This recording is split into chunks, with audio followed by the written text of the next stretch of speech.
oseloko. Ang'o momiyo piny oseloko? Ndalo mane atimo 8-4 kane wan gi somo koriw jumla ne chopo 7. To kanoromo mwaka 2003 to ji ochako goyo mbaka ni rowere mantiere piny Kenya ka winjo pek kendo giting'o buge mang'eny. Koro ji nowacho ni ka sirkal oyie to duokie masomo margi piny kata somo mimiyo gi piny. To gima ne ok jowa ogoye mbaka malong'o madwaro wacho ni ji tinende kaka jalony en ya masomo manogol ne ok owinjo gol. Nogol somo mar agriculture, mano somo mar puonjo jowapur. Somo mar home science gi business. Yani puonjruok mar science madala kod mar goyo ohala. Kasto nodhi ogol somo mar art craft gi music.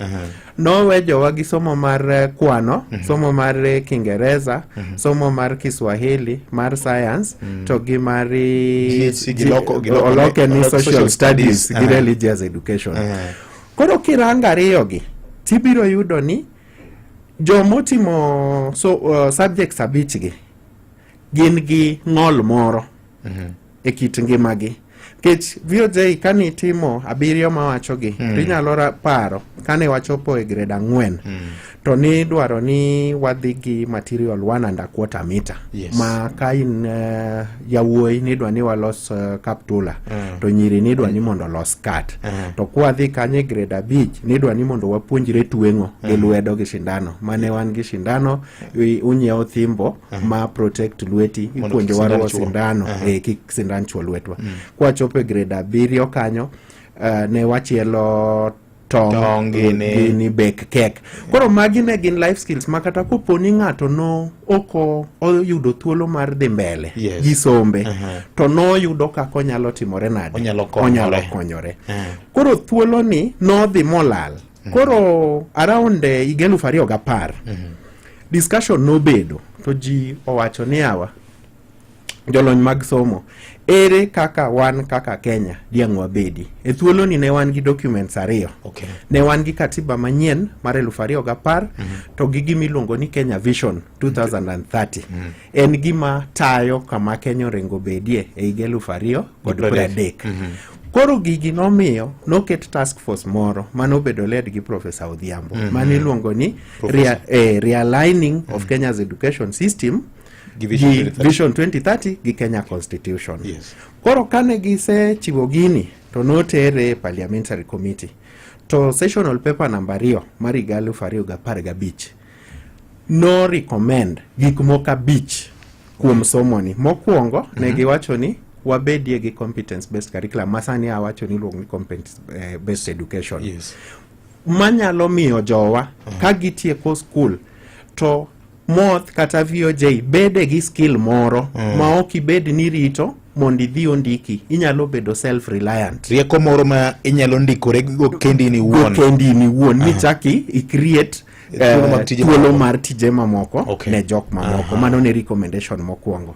Mar ariyo ne giwacho ni yo ma nyithindo bedo go assessed kaki nonogi bendo bed revised, nikech inya paro ndalo chanen isomo higa 8 to penji timo ndalo 3 to kiyudo 100 kwa mfano ewi kata 700 to koro ini rem makendo kata ng'ama dwa winjo wachni onge.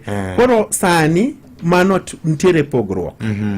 Nike jambe ne chanda ahinya ni gik ma sechomo igni 8 gite idwa non gi kuom ndalo 3 ken ma ok ni kare. Koro emanegi ochiw recommendation ni waparie wakelie lokruok e yo ma wanyalo chiwo godo kaka nono. Nikech nitiere gik mang'eny manyalo affect ng'ato ka odhi timo penj maduong' mogikni. Gidho ngere waluonge ni summative assessment kata evaluation. Koro ei CBE manyien ni yo minono godo rowere opogore kendo ber. Nengeche ka gichopo grade 4 to nitiere penj ma migawo mochung' ne nono nyithindo kata penj te Kenya miluongo gi dho ngere ni Kenya National Examination Council oro penj ni e sikunde, to jopuonje chiwe to chako kao maksi magi yudo ka to gikete portal. Koro ka nyathi chopo e grade 6 kapok otimo penj mare mar KPSEA kata KPLEA mar nyithindo man gi ng'ol, to nyathini biro bedo gi atamalo 40 mar max.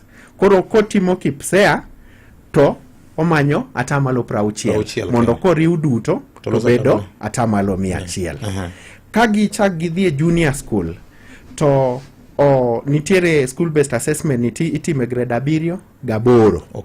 Ka sani kaka koro rowere ikore mar timo Kenya Junior School Educational Assessment kata Kenya Pre-Vocational Level Educational Assessment ne nyithindo maluo lai mar nyithindo man gi ng'ol, to gin gidhi bedo gatamalo 40 kendo podi.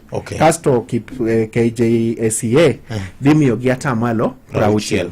Koro iyudo ni koponi kata penj mogik okodhi kare, to pod an gi grade moro mana ayudo, koro okanyal koso bedo awarded ni na fail completely. Ma unlike kaka ndalo mane watimo 4-4 to ka KCPE oweyi VOJ irumo